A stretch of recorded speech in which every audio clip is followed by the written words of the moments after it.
반갑습니다.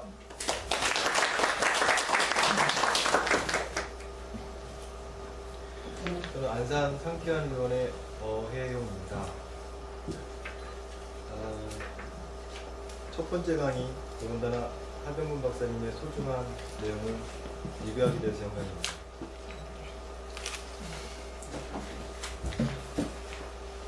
저도 의사 선생님들 앞에서 강의는 처음입니다. 제가 오늘 준비한 주제는 두 가지입니다. 첫 번째, 비타민C의 과거와 현재, 미래라는 주제고, 두 번째 주제는 티피컬, 전형적인 IBC 프로토콜은 무엇인가 라는 내용입니다. 하병근 박사의 글입니다. 이 내용은 지난 3월 열렸던 비타민C 국제 심포지움에서 발표된 내용입니다. 미국에 계신 하병근 박사를 대신하여 아바타 강의를 시작하겠습니다. 첫 번째 주제입니다. 비타민C의 과거와 현재, 미래입니다. 전체적인 내용을 간략하게 소개드립니다. 과거, 비타민C의 발견, 그리고 현재까지 비타민C의 인상적인 실험, 논문들 몇 가지를 소개합니다. 그리고 미래, 멀지 않은 미래에 만나게 될 비타민C의 유용성에 대한 내용입니다. 하병근 박사가 좋아하시는 슬라이드 중에 하나입니다. 윈스턴이라는 분입니다. 라이너스 폴링 박사에게 한 장의 편지를 써서 그로 하여금 평생 비타민C 연구에 매진하게 하셨던 겁니다. 한번 읽어보겠습니다. 고정관념의 타성과 도구말을 넘어서기 위해서는 논리와 명백한 증거 위에 더한 그 무엇이 있어야 한다 라고 하였습니다. 그 무엇이 무엇인지는 강의 마지막쯤에 한번 생각해 보시기 바랍니다. 첫 번째입니다. 비타민C의 과거입니다. 비타민C의 발견에 대한 내용입니다. 알버트 센투 조르지라고 있습니다. 이분이 비타민C를 발견하신 분이고 그 공로로 1937년 노벨 의학상을 수상합니다. 포테이토나 애플의 단면, 이 갈변하는 것을 보고 또 반면 그에 비해서 레몬이나 오렌지에는 갈변하지 않는 것을 봅니다. 이것이 어떤 강력한 리듀싱 에이전트에 의한 것이 아닐까 라고 생각합니다. 또한 에디슨스 디지즈, 이 환자들한테서 발견되는 피부 병변을 보고 이것이 어떤 새로운 아드리널 호르몬이 아닐까 라고 생각합니다. 하여 처음에는 그 뭔지 모를 새로운 아드리널 호르몬 이름을 이거노 모르겠다 라고 해서 출판사에 보냅니다. 출판사에서 뭘 모르겠느냐 거절하니까 깐노우스 10만원 아시겠지 라고 다시 이름을 붙입니다. 이 역시 거절당합니다. 그래서 최종적으로 헥스유로닉 애시드라고 일단 이름을 명명합니다. 이후 이분은 메이어스 클리닉으로 자리를 옮깁니다. 우연인지 메이어스 클리닉 근처에는 도살장이 있었고 그 덕분으로 신선한 소의 아드리날 그린들을 많이 얻을 수 있었습니다. 마침내 이분은 헝가리안 파프리카에서 비타민C 크리스탈을 추출합니다. 그리고 그 애시드 이름을 아스코빅 애시드, 스커비, 괴혈병을 없애게 한다 라는 의미에서 A자를 붙여서 아이스코빅 애시드라고 명명합니다. 이것이 비타민C의 기원입니다. 생체에서의 비타민C 합성 과정을 보여주겠습니다. D-글루코스에서 시작해서 L-아스코빅 애시드까지의 과정입니다. 여기에는 4가지 엔자임이 필요합니다. 이 중에서 4번째 엔자임은 사람에게 없습니다. 비타민C 생성에 대한 진화론적인 재미있는 사실입니다. 무척추동물, 그리고 곤충, 물고기까지는 비타민C를 생체 합성할 수 없습니다. 진화를 거듭하여 양서류, 갑각류에 이르렀던 비타민C를 생체 합성합니다. 각각 콩팥이나 간에서 생성합니다. 그런데 역설적으로 오히려 영장류에 이르면 비타민C를 자체 생체 합성할 수 없습니다. 이러한 역설을 라이너스 폴링 박사는 이렇게 해석했습니다. 진화를 거듭하면서 간에서 해야 할 일이 너무 많아졌다. 그로 인해서 비타민C 생성을 아웃소싱한다. 즉 섭취해야 된다라고 해석했습니다.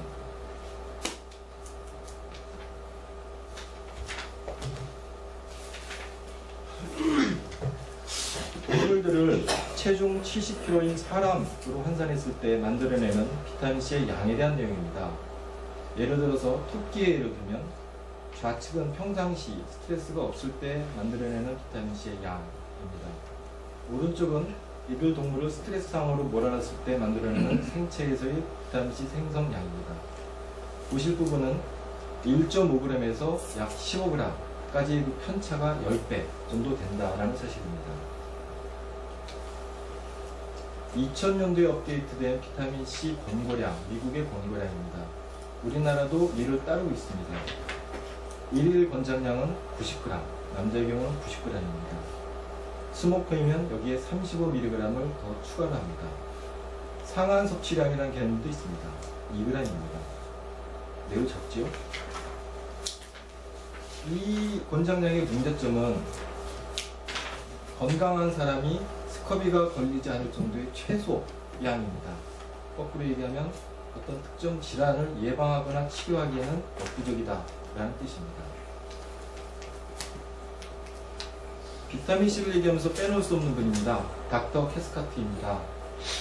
과연 얼마만큼의 비타민C를 먹을 수 있는가, 먹어야 하는가에 대한 테이블입니다. 약 2만 명의 환자를 대상으로 비타민C를 복용하고 그에 대한 결과를 테이블로 정리한 것입니다. 환자들이 비타민C를 얼마큼 먹어야 될까요? 라고 물어봤을 때의 근거입니다.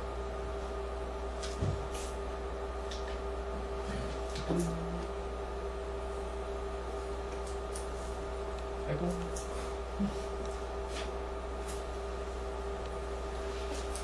예를 들어서 정상일 때는 5g까지 장이 버틸 수 있습니다. 그에 반하여 독감이나 암의 경우는 100g까지도 장이 견딜 수 있습니다. 이른바 바울 토러런스 도스입니다. 이를 다시 표로 표현한 것입니다. 증상 호전 곡선이라고 합니다. X축은 경부로 투여한 비타민C의 양입니다. Y축은 증상의 호전 여부입니다. 인플루엔자를 예를 들겠습니다. 50g, 100g까지 투여해도 인플루엔자의 증상은 호전되지 않습니다. 그러나 150g 직전에 이르러서야 갑자기 증상이 호전되고 더 투여하면 그때부터 설사가 유발됩니다. 거꾸로 얘기하면 설사가 유발되기 직전까지 복용해야지 어떤 질병을 치료 예방할 수 있다라는 것으로 해석할 수 있습니다. 비타민C의 트랜스포터에 대한 내용입니다. 비타민C는 산화형이냐 환원형이냐에 따라서 두 개의 트랜스포터를 각각 다르게 이용하고 있습니다. 아스코베이트는 소디움 바이타민C 트랜스포터를 이용합니다. 디하이드로 아스코베이트는 글루코스와 같은 트랜스포터를 이용합니다. 이쪽이 세포 외 익스트라셀룰러 스페이스, 이쪽이 인트라셀룰러 스페이스입니다. 여기서 기억하셔야 될 내용은 디하이드로 아스코베이트가 글루코스와 같은 트랜스포터를 사용한다라는 것입니다. 이 사실이 향후에 비타민C를 표적 항암제로 사용할 수 있는 논리의 근거가 됩니다. 같은 사람에게 있어서 컨디션에 따라서 장이 견디는 비타민C 양이 변한다 라는 사실을 과학적으로 해석한 것입니다. 컨디션에 따라서 트랜스포터의 수가 변한다 라는 그림입니다. 이거 역시 한병근 박사님이 좋아하시는 슬라이드 중에 하나입니다. 제목은 이렇게 되어 있습니다. 우리가 잊고 있는 의학이 있다. 보시는 두 장의 사진은 둘 다 1949년도에 있었던 일입니다. 왼쪽에 보시는 것은 1940년도에 실렸던 어느 의학 잡지 뒤편에 실린 전면 광고입니다. 카멜이라는 담배가 목에 자극 틈새가 없다 하며 의사가 환자에게 권하고 있습니다. 같은 해에 닥터 클레너는 비타민C로 폴리오를 치료하였습니다. 하병근 박사가 여기서 전하고 싶어하는 메시지는 이러한 것 같습니다. 현재 우리의 모습도 반세기 후에는 어떻게 보여질지 알 수 없다 하고 반성하는 것 같습니다.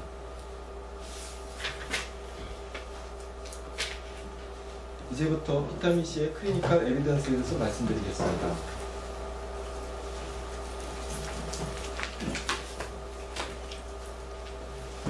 비타민 C의 치료, 특히 바이럴 디지즈에 있어서 많은 치료 사례가 있습니다.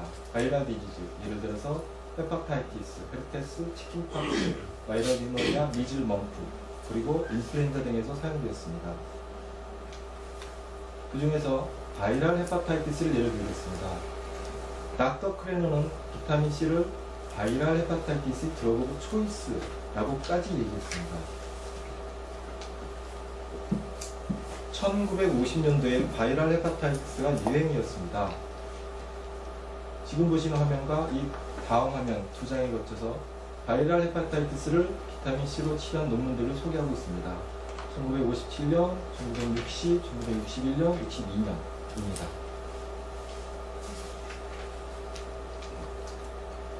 지금부터는 암과 비타민 C에 대한 내용입니다. 여러분들이 보시기에 왼쪽에 키가 크고 잘생긴 백발의 노신사는 에반 카메론 박사입니다. 그리고 오른쪽이 그 유명한 라이너스 폴린 박사, 그리고 그의 부인입니다. 라이너스 폴린 박사는 아시다시피 노벨 평화상과 노벨 의학상을 단독 수여한 유일한 인물입니다. 이 두 분이 캔서 앤 바이타민 C라는 책을 썼습니다. 이 책을 통해서 암을 오랄 도즈로, 메가도스로 치료할 수 있다라는 개념을 처음으로 주창하신 두 분입니다. 이분들의 논문입니다. 카메론 박사의 병원에 있는 암 환자 100명, 여기서 N은 100명입니다. 100명과 다른 병원의 컨트롤 그룹 암 환자를 잡았습니다. 비타민 C로 치료하고 컨트롤로 잡았습니다. X축은 생존 기간입니다. Y축은 생존율입니다. 예를 들어서 약 1년 정도 지난 시점을 보시면 컨트롤 그룹의 생존율은 거의 제로에 가깝습니다. 그에 반하여 비타민 C 치료물은 약 20%의 생존율을 보이고 있습니다. 이 100명의 환자, 암 환자를 다시 각 암종별로 분류해서 다시 데이터를 낸 그래프입니다. 위에 계단처럼 꺾여서 내려오는 것이 비타민 C 치료군, 그 아래 붉은 선 곡선이 컨트롤 그룹입니다. 첫 장과 마찬가지로 두 군 간의 서바이벌 레이트는 큰 차이를 보이고 있습니다. 그러나 이들을 라이너스 폴린과 카메론 박사의 논문은 지적을 받습니다. 두 가지에 있어서 결점이 있다. 1. 더블 블라인드가 안 됐다. 2. 컨트롤 그룹이 랜더마이제이션이 안 됐다. 라는 지적을 받습니다. 이에 메이어스 클리닉이 비타민 C로 오랄로 실험을 합니다. 그러나 이 역시 두 가지 단점이 있습니다. 기간은 2달밖에 안 됐으며 용량은 10g에 불과합니다. 결국 비타민 C로 항암의 효과를 증명하기 위해서는 두 가지를 병행해야 된다. 1. 오랄 메가도스 비타민 C와 IVC 라는 내용입니다. 태국문입니다. 하병근 박사는 비타민 C의 항암 효과를 설명할 때 이 태국 무늬를 많이 사용합니다. 생체 내에서의 비타민 C 형태입니다. 리듀스드 폼이 있고 옥시다이즈 폼이 있습니다. 리듀스드 폼은 두 개의 전자를 공유하고 상하됩니다. 아스코베이트와 디하이드로 아스코베이트입니다. 저희 어렸을 때 봤던 영화입니다. 헐크입니다. 평소에는 얌전한 핵밀립자인 그가 어떤 스트레스를 받거나 극한 상황에 밀면 무시무시한 푸른색 괴물로 변합니다. 비타민 C를 그렇게 설명하고 있습니다. 양으로 나눕니다. 항암제란 아스코베이트이며 리듀스드 폼이고 안티옥시단트로 작용하며 엘렉트론을 도네이션합니다. 암세포의 분할을 유도하고 아까 보셨다시피 트랜스포터, 셀러레이 트랜스포터는 SVCT1, 2로 사용합니다. 양 항암제는 디하이드로아스코베이트이며 산화형입니다. 산화 촉진제로서 작용하고 전자를 탈취합니다. 직접적인 사이토톡식 이펙트가 있으며 트랜스포터는 포도던과 같은 글루트 1, 3를 사용합니다.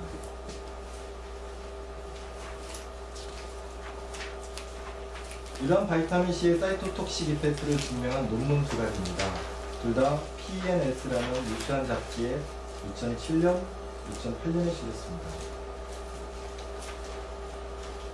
같은 내용입니다. 리오단 클리닉에서 발표한 내용입니다. 암 환자에게 비타민C를 투여하고 환자의 블러드로 샘플링해서 4개의 튜머 셀 라인을 배양합니다. 비타민C의 농도를 달리합니다. 서바이벌 레이트를 측정합니다.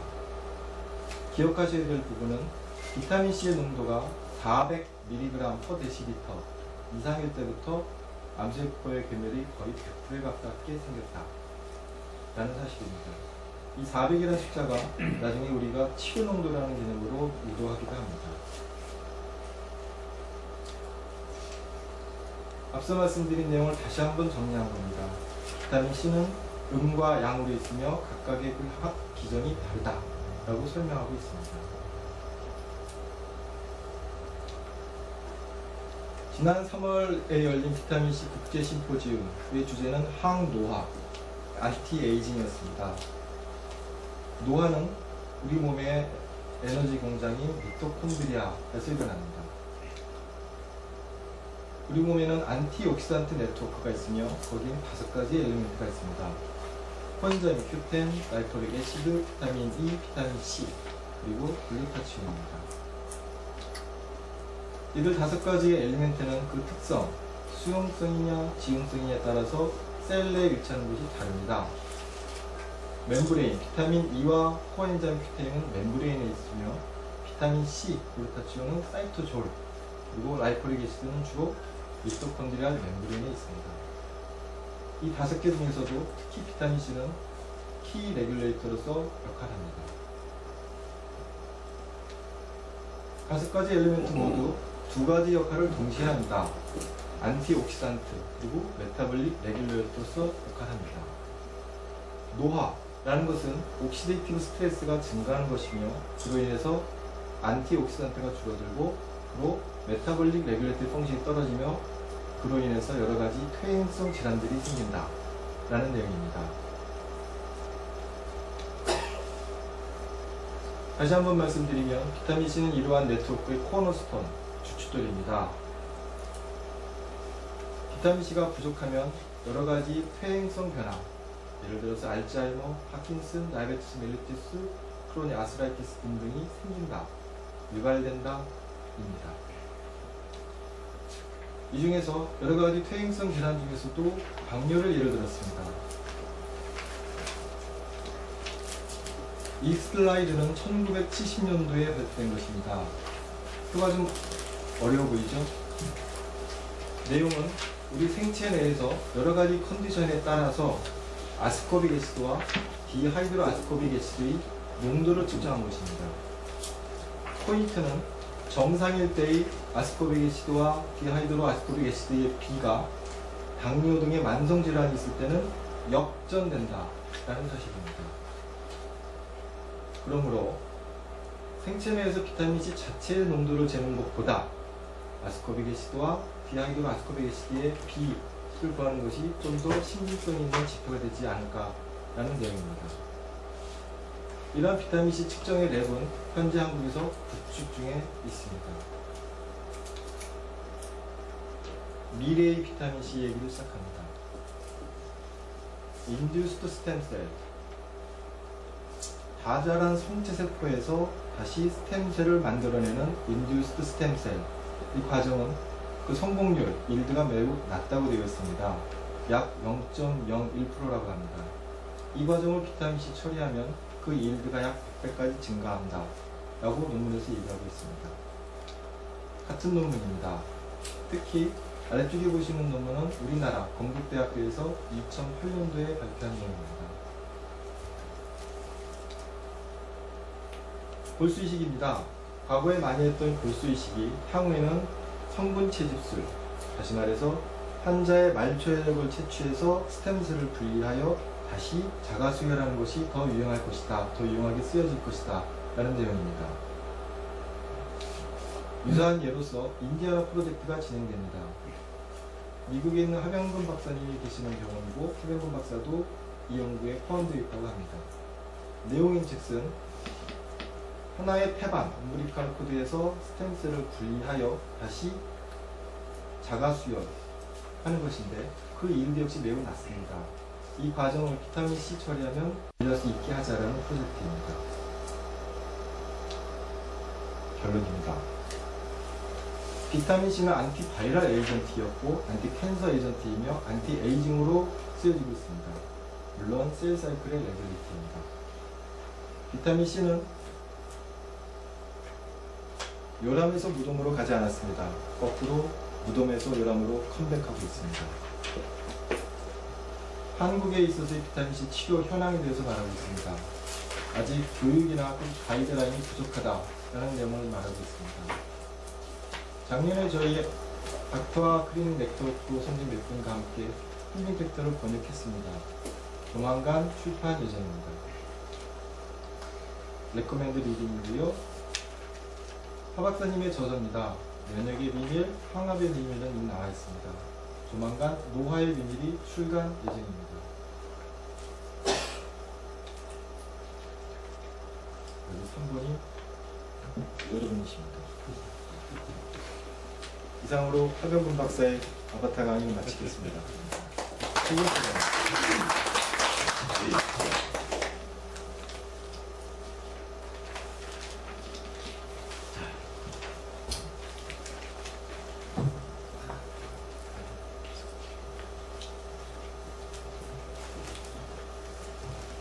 혹시 여기 스페인 여행 다녀오신 분 계신가요?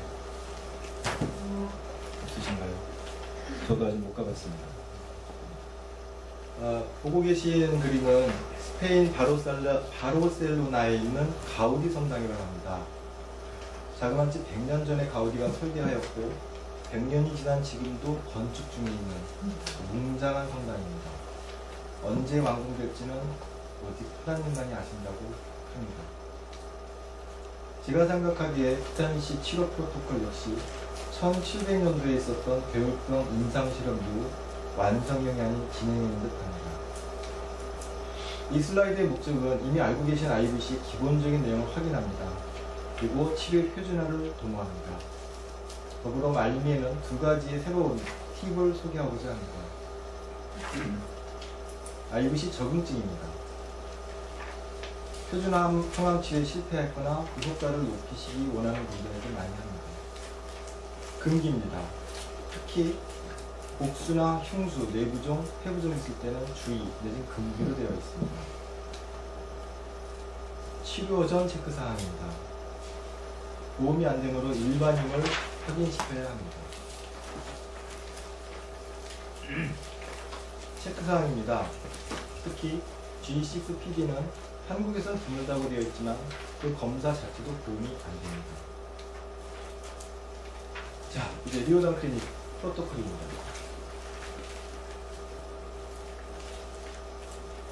닥터 리오단이 20년간에 걸친 임상 경험을 토대로 만들어낸 프로토콜입니다. 보시면 비타민C의 양은 15에서 25, 50, 75, 100으로 늘려가고 있습니다. 딜리언트는 15g까지는 링거스 락테이트를 쓰고 있습니다. 그 이상은 스테라일 루트입니다. 마그네슘 클로라이드는 바스큘라 스파즘을 예방하기 위해서 1에서 2cc를 섞습니다. 인퓨전 타임 1분에 0.5g을 기준으로 합니다. 예를 들어서 15g이라면 약 30분을 소요합니다. 단, 그 환자가 첫 번째 IVC라면 이 시간을 2배로 늘립니다. 천천히 주사를 할 것입니다. 오스몰 농도는 1000 이하로 잡았습니다. 이 테이블만 갖고서 임상이 실제 환자에게 처음에 몇 미리를 주고 어떤 인터벌로 늘려가야 될지 설명이 좀 부족했습니다. 그래서 다른 레퍼런스를 참고해 봤습니다. 캔사스 메디컬 센터에서 온콜로지 프로토콜로 사용하고 있는 IVC 프로토콜입니다. 이를 표로 한번 정리해보면 이렇게 나갑니다. 먼저 25g을 주고 하루 이상 뛰고 50g, 그리고 또 다시 50g을 주고요. 이어서 샘플링을 합니다. 플라즈마 아스코베이트의 농도를 측정하여 증량 여부, 치료 농도에 도달했는지 여부를 확인합니다.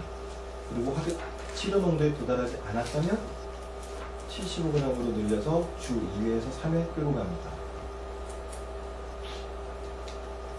여기까지는 외국 얘기입니다.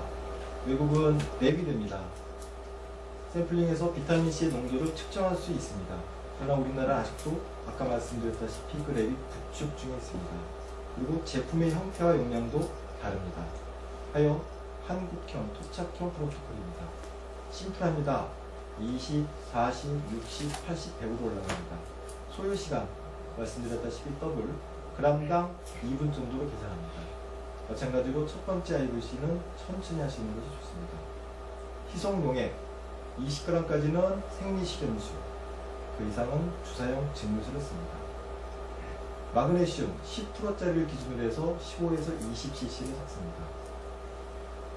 참고사항으로 칼슘 글루코네이트나 비본을 섞을 수 있습니다. 칼슘 글루코네이트는 하이포칼세미아의 예방이나 치료를 위해서 씁니다. 비본은 극심한 혈관통의 예방이나 치료를 위해서 사용합니다. 단, 주의하실 것은 칼슘과 비본을 같이 섞으면 침전물이 생깁니다. 금기로 되어 있습니다.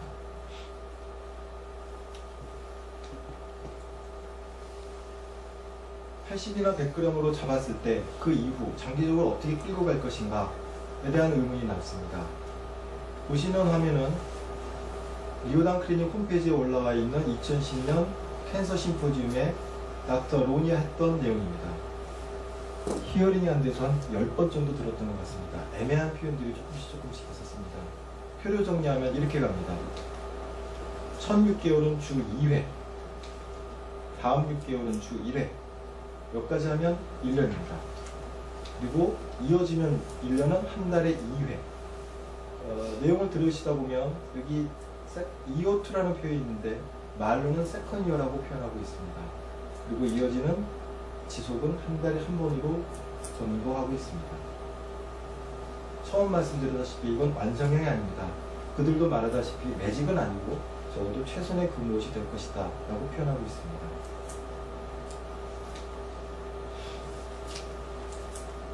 아까 말씀드렸다시피 비타민C의 사이토톡식 이펙트가 나타나는 농도는 400mg/dL 이상입니다. 우리나라에서는 랩이 안됩니다. 어떻게 알 수 있을까요? 치료 농도에 도달했는지 안 했는지를 어떻게 알까요? 차선책으로 추정 혈중 비타민C 농도를 계산하는 식이 있습니다. 빨간색이 400 이상에 이른 혈중 농도이고 거기에 이른 비타민C 투여 양입니다. 예를 들어서 70kg인 사람을 80g IVC 하면 혈중 농도가 약 430이 될 것이다. 왜? 이 정도면 되겠다라고 끌고 가는 것입니다. 거꾸로 캔서 치료하다 보면 체중이 40kg, 50kg인 분들도 있습니다. 이분들은 좀 적게 가는 게 옳다고 생각합니다. 업투더데이트 두 가지 팁입니다. 아직 논란의 여지가 있는 내용입니다. 예를 들어서 60g의 비타민C를 80분 동안 일정한 속도로 IV하면 혈중 농도의 그래프는 이렇게 따라갑니다. 혈중 농도 400 이상이면 이 정도 됩니다. 이에 반하여 비타민C 60g을 60분 동안 빨리 주고 이어지는 60분 동안 20g을 천천히 주사하면 혈중 농도의 피크가 좀 더 오래 지속된다라는 논문 데이터입니다. 이를 임상에서는 두 가지 형태로 해석하거나 응용할 수 있습니다. 80g 예를 들면 500, 500에 각각 60과 20을 섞어서 빨리 주고 천천히 줄 수 있습니다. 또는 하나의 백에 80의 4분의 3이 60을 빨리 주고 나머지 4분의 1, 20을 천천히 주사할 수도 있습니다. 두 번째 업데이트입니다. 컨시큐티브 IVC. 예를 들어서 일주일에 2회 IVC를 한다 했을 때 월목보다는 월화 이어지는 이틀 연속이 좀 더 이상적이다 라고 하명구 박사는 표현하고 있습니다. 근거가 뭘까요?